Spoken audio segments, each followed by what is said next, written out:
Boom, hey internets. Wanted to drop this video, some of the biggest jewels that I've learned that are game changing, right? And the conversation I have with brands is multifaceted, right? Everything from a startup to being very t-shirt, home production centric, to brands that are doing cut and sew and really starting to hedge towards that multi-million-dollar mark or past $1 million mark. So I get a good range of people. So wanted to do this where I share a few points. Here's one. You don't have to be anywhere. You don't have to be in LA or New York. In fact, you know, there's so many cities that are flourishing now that a lot of people moved out of LA and California to neighboring states, and it's just a lower cost of living. So the vanity of being in a major market, so Paris, London, Tokyo, LA, New York, right?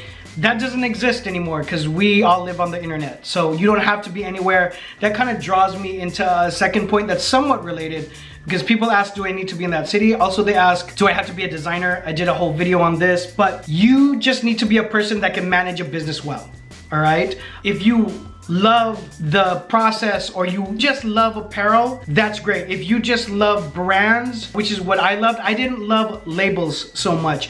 My inspiration for getting into apparel and cut and sew and streetwear was I loved just the art of making a brand, a good logo, really good graphic offering for your printables and blanks. The cut and sew, amazing. Like what people are doing. To me, putting entire capsules and collections together was the art for me. In any case, whatever it is for you, you can run a brand by yourself. I did a video on being a solopreneur. That's a big milestone. The basis of my channel was talking about the major roles, design, production, sales, marketing. That still exists, but you can be a solopreneur and cover all of those things now.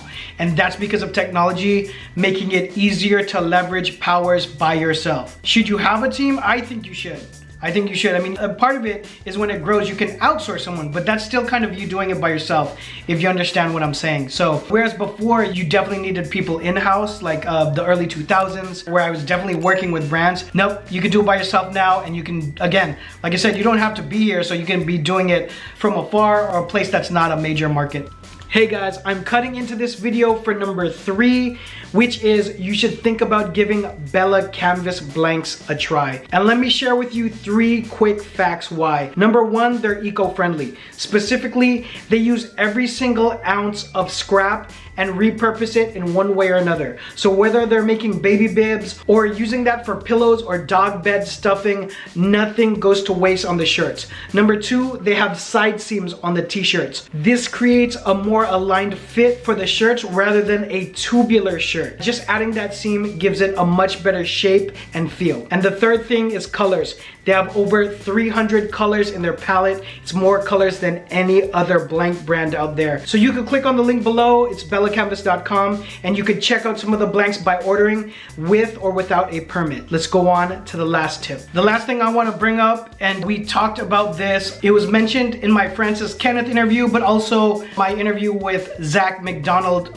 from Lame Brain and High and Mighty, but community network is important, right? So following 2020, where everyone was kind of separated and isolated, there's ways to connect with people where it can be online and virtual, but making a strong connection with people and community is important. So in that first part, I'm talking about network, people who can be instrumental in helping you, mentoring you to get to that next level. When I talk about community, it's fostering the people who have the same like mind of what you're doing, right? So as an example, if you didn't watch the interview with Zach, and you should watch it, it's a good interview, guy's a wealth of knowledge, running 2 brands successfully, both selling at Zoomies. With his conversation, High and Mighty is talking about the whole concept of the brand is green, music, and community. So Mighty, right? When in High and Mighty, the Mighty part, they're actually, the brand concept is that's talking about community.